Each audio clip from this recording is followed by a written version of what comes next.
Let's look at Chapter 25, Bleeding, Part 2. So what are my signs and symptoms of internal bleeding?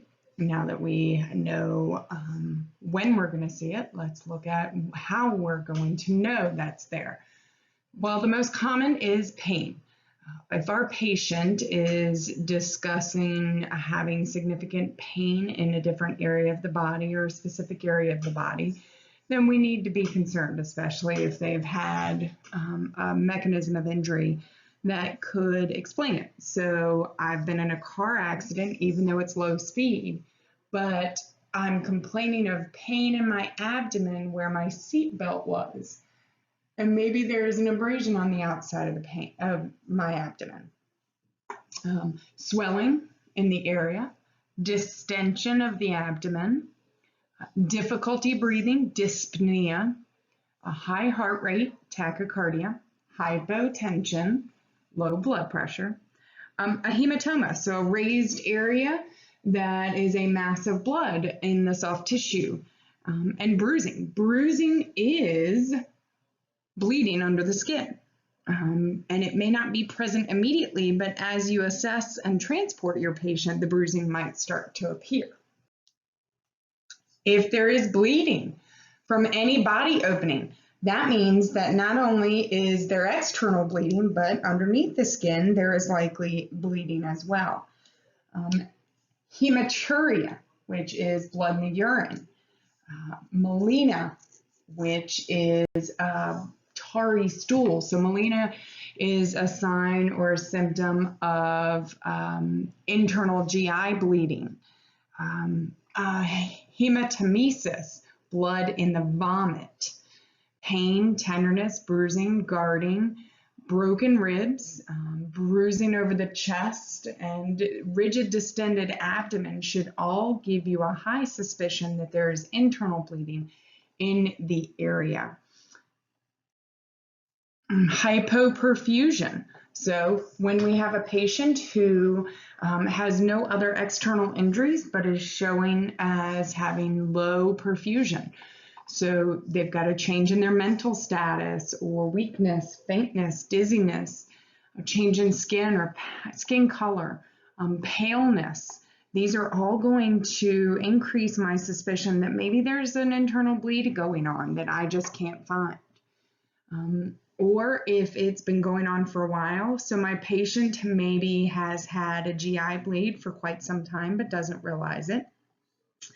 And as this GI bleed has continued, maybe it's just been pooling in the gastrointestinal tract and not necessarily appearing in the stool yet.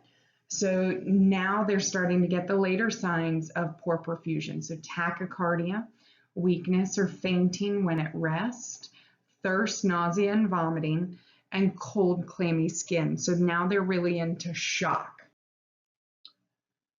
They may have shallow respirations, dilated pupils, delayed cap refill in our younger patients, a weak, rapid, thready pulse, hypovolemic shock is happening.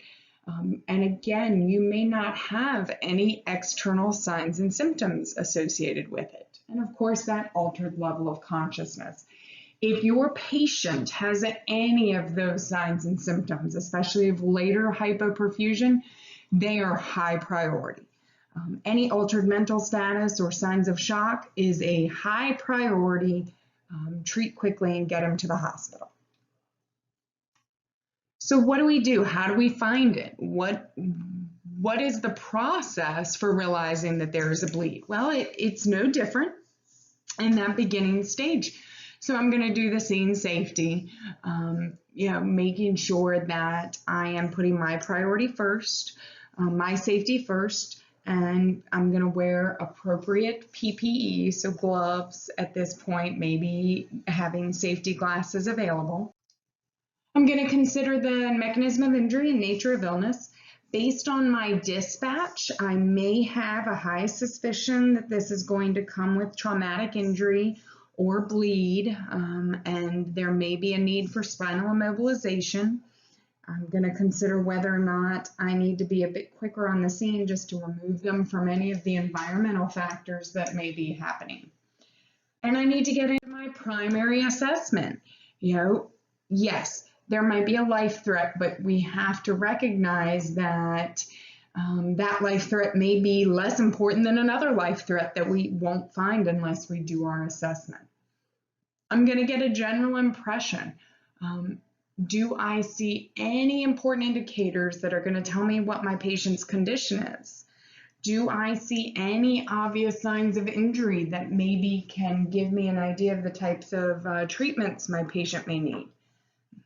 Gender, age, taking a general look at what the patient's weight might be, because each of these plays a role in how my patient's going to react to their injuries.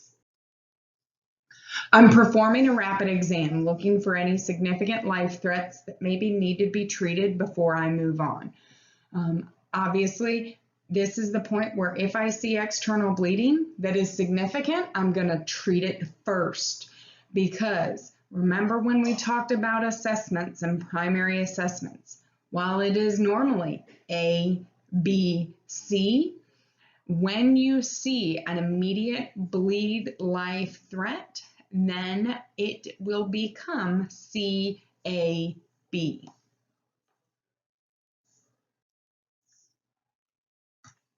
I'm going to look, after I've checked their level of consciousness, I am now going to look into airway and breathing. So because we're in the bleeding chapter, it is likely that in this type of patient, my patient may have a significant external bleed. But of course, if it's an internal bleed, I won't see that, so it's going to be ABC. When I get to airway and breathing, I'm still looking at it the same way I would if it were medical, except now I'm considering an oral airway as needed. I'm looking at whether or not their breathing is adequate to sustain life, and I am maintaining spinal stabilization, so holding cervical spine stabilization at all times. Once I take C-spine, I don't let it go till they're on the backboard. So if this is a traumatic injury, I'm committing a patient to holding C-spine while moving on to check airway and breathing. I'm going to look at circulation. I'm considering a head-to-toe sweep to determine whether or not my patient is actively bleeding, and if that bleed is significant to impair their life. I'm going to look at skin color, condition, and temperature. This may give me an idea of whether or not they're in shock and if they are bleeding internally. I am at this point going to control significant external bleeding and treat them before moving on. If my patient is showing signs and symptoms of shock, I should be putting them on oxygen. I should be covering them to prevent heat loss. And I should be recognizing that this patient is a high priority patient. I need to make a transport decision. If I've said this patient is shocky, if I've said this patient is giving me just a poor general impression, if I've had to treat an external bleed at this point, I need to treat this as a high priority patient and determine the best approach. So they may be tachycardic, so high pulse, tachypnic, which is high respiratory effort, low blood pressure, maybe even a weak pulse and pale, cool, clammy skin. That is a patient in shock and they are high priority. So I've gone through my ABCs. I've treated my life threats, whether it's airway, breathing, or circulation. I've made the decision that this patient is a high priority. And now after I've packaged them and I'm in the back of the truck, I'm going to start investigating. So this is a patient who was in a car accident and has abdominal pain.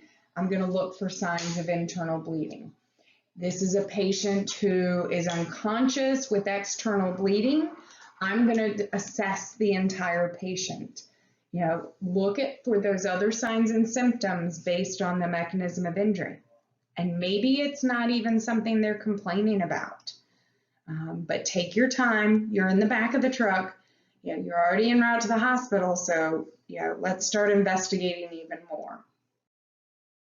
Get the sample history, especially with a patient who has a traumatic injury. Ask about any medications that may be thinning the blood. Ask about any pertinent medical history that might include clotting disorders. Look for the signs and symptoms of shock. Try to find out, have they eaten? Even just gathering sample, while there may not be anything of note, gathering sample may give you an opportunity to determine their change to their mental status as well. The next thing that you want to do is get vital signs. These can give you an idea just how bad it's getting or just how okay they really are. So you want to get a good set of vitals, and that's pulse, respiration, skin color, temperature and condition, and blood pressure. If you're monitoring them because they're high priority and you're putting them on the blood pressure machine, it's every 5 minutes. And that last bullet in a trauma patient is important to remember. If you've got a severely injured patient, you're right across the street from the hospital, or their ABCs are so severely damaged that that's your focus, that secondary assessment may not happen. That third set of vital signs may not happen. So, primary assessment is your focus. Get them in the truck, and then as you can, we're going to take care of the secondary assessment.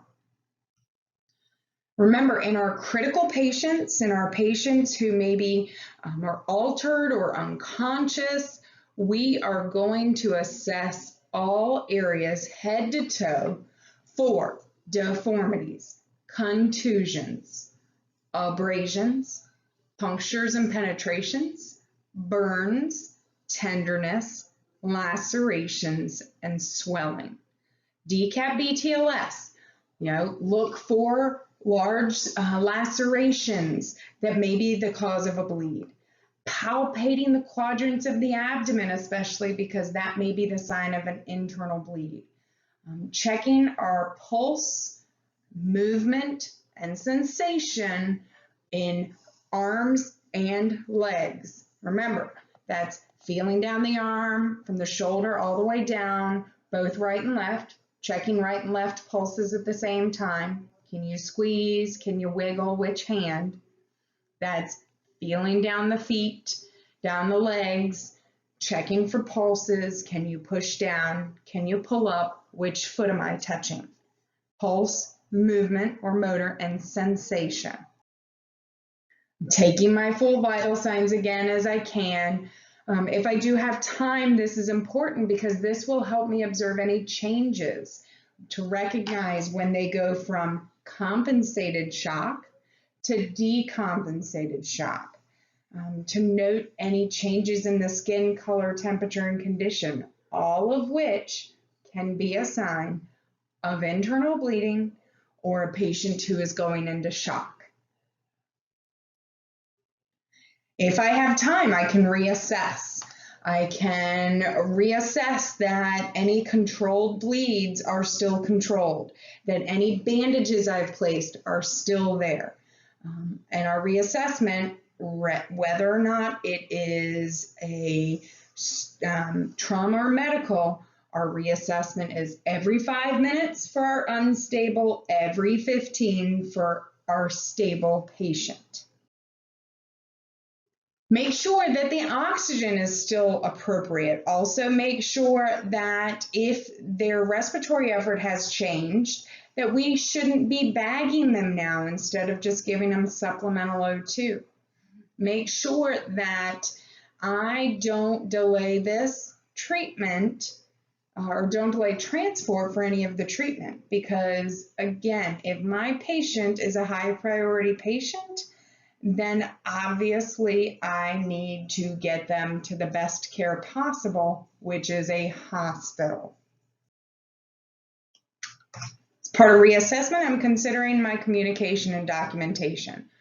Providing the hospital with adequate and appropriate information associated with how much blood loss, what signs and symptoms they have, and all of the injuries and care that you've provided and how they responded to that as well. So, what do we do? Once we've assessed it, whether we determine they've got a bleed at circulation or whether we've determined that the bleed didn't need to be treated at circulation because it's not a life threat, what do we do? Well, first off, airway and breathing need to be adequate. We need to make sure we have appropriate PPE. So when we get to that call, we should already have our gloves on. If we know it's going to be a severe bleed, if it comes out as active bleeding, etc., maybe more than just gloves. And we need to control obvious life-threatening bleeding as soon as possible. Remember, scene safe, BSI, form your general impression, treat life threats real quick, any immediate life threats such as a bleed, and then start your primary assessment. So how do we control external bleeding? The first is direct even pressure and elevation. So I'm going to take a gloved hand and I'm going to put direct pressure on that wound. If I get to the scene and they've got a towel or a bandage already over it, don't remove it. Remember that removal of bandages can actually prevent clots from forming. So, put direct pressure, put gauze over it and elevate above the heart. We're going to pressure dressing and splint, and then we'll talk about tourniquets, but don't worry, we're going to go over each of these one at a time. Direct pressure is the most effective way to control that bleed. It allows the clots to form or coagulation to occur. And again, we should be applying direct pressure with a gloved hand. And our goal would, of course, be to have a sterile dressing in between the wound and our hand.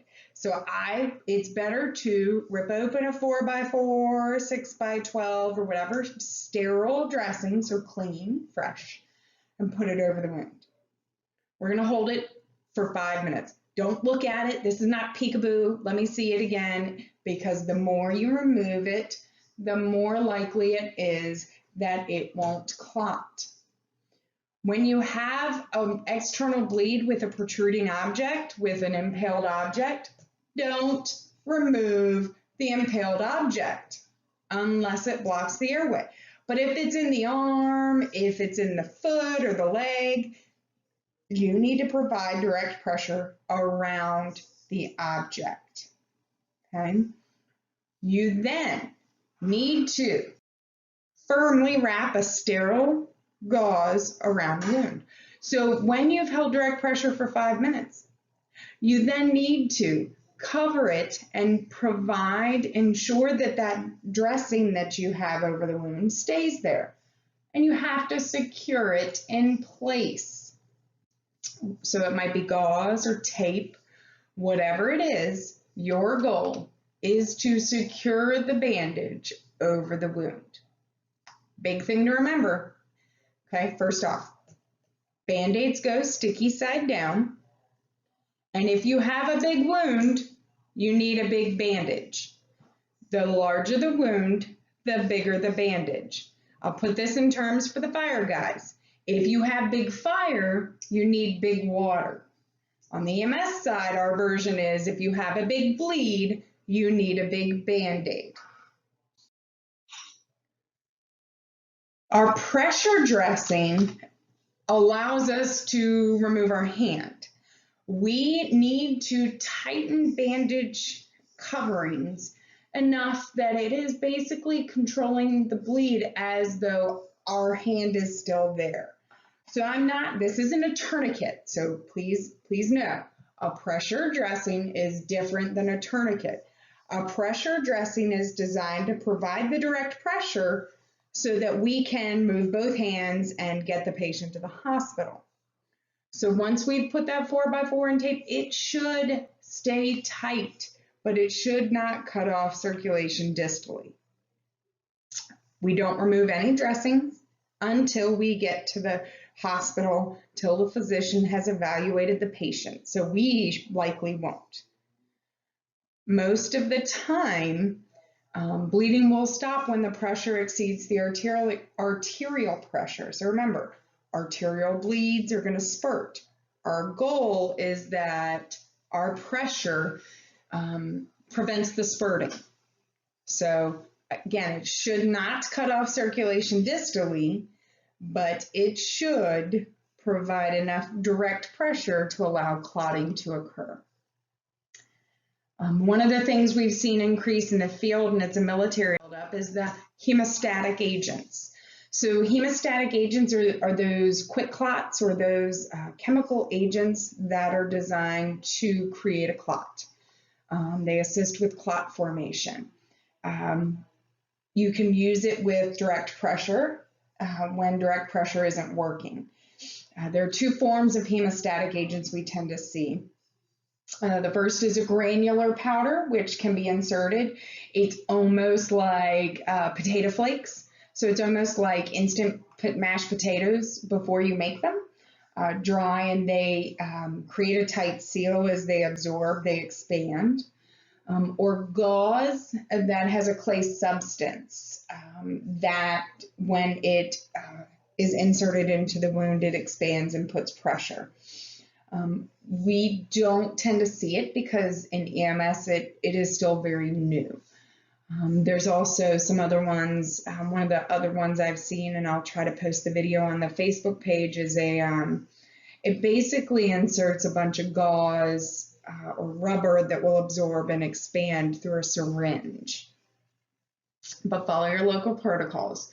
Really, for us, for the test, if you had to show me this skill, you would do direct pressure, elevation, pressure dressing, and then a tourniquet. I'm not expecting you to be able to explain to me how to use hemostatic agents.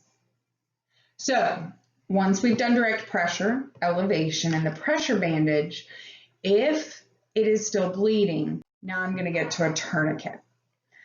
This is really most beneficial when our patient has a bleed from in an extremity injury. I'm not doing a tourniquet on a head wound because that tourniquet would go around the neck. So what I'm going to do is I am going to use a tourniquet to constrict blood flow distally so as to stop the bleed. The problem with this is it's not just restricting blood flow to the damaged vessels, it is restricting blood flow to anything distal to the wound. There are a lot of commercial tourniquets that are available, but in EMS, you have to be able to make a tourniquet with nothing. Or I say nothing, with nothing commercial. To the point that you can make a tourniquet with a triangular bandage and a stick or a pencil. Our goal and what we do is you create, and again, I'll post a video of this. So what you're going to do is create a wrap, so kind of like you would take a bandana. You want it to be as wide as possible, so you want it to be about 4 inches wide. You're going to wrap it around to the extremity. You want it just above the wound, but not so far up the extremity you're writing off the whole extremity. Really, you want it to be about 4 inches above the open wound. You want to tie a single knot in the bandage, place the stick on top of the knot, and then tie the ends of the bandage around the stick. So it's wrapped around the arm or the extremity. You've tied a knot, and then you put the stick and then you tie a knot around the stick. And then you're going to take that stick or that rod and you are going to rotate. And you are going to rotate until the bleeding has stopped, and then you are going to secure it in place and tie it so that it doesn't unspin. Because once you have secured and tightened that tourniquet, you do not let it go. Last resort, you can always use a blood pressure cuff. But again, that goal is to stop the bleeding in a significantly wounded extremity. Some of the things about the tourniquet when you're applying it: don't apply it over the joint, place it above the injury, tighten it securely, and never use a narrow material or a wire that can cut into the skin. It can actually kill tissue, and it can create more of a problem than it solves. Also, when you're placing your tourniquet, place padding under the tourniquet. Don't cover it with a bandage or blanket, and don't loosen it. The reason we don't want to cover, we want them to see where the tourniquet is. Once we get to the hospital, they need to know, because they can potentially fix the injury and release the tourniquet, which could save the full extremity. So when you place a tourniquet, you want to mark the time it was placed.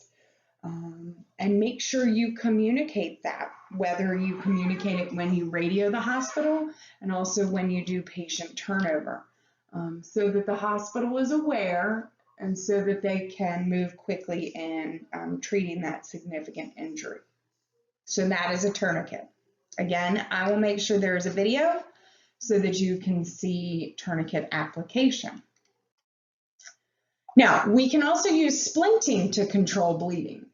So when we increase blood flow to a wounded extremity or area, obviously you're going to increase the bleeding. So we can use a splint to prevent movement and keep blood flow fairly low to help again slow the bleeding.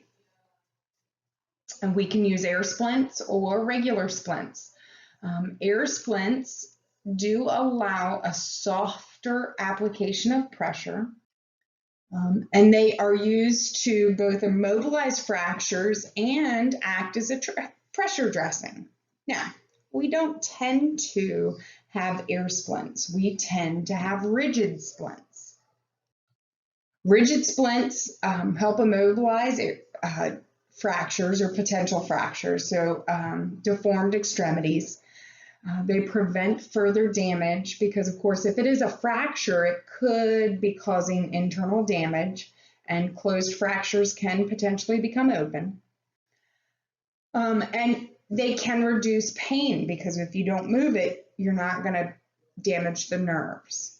And we'll talk about how to apply splints in another chapter. But splinting is a way to help prevent or slow bleeding.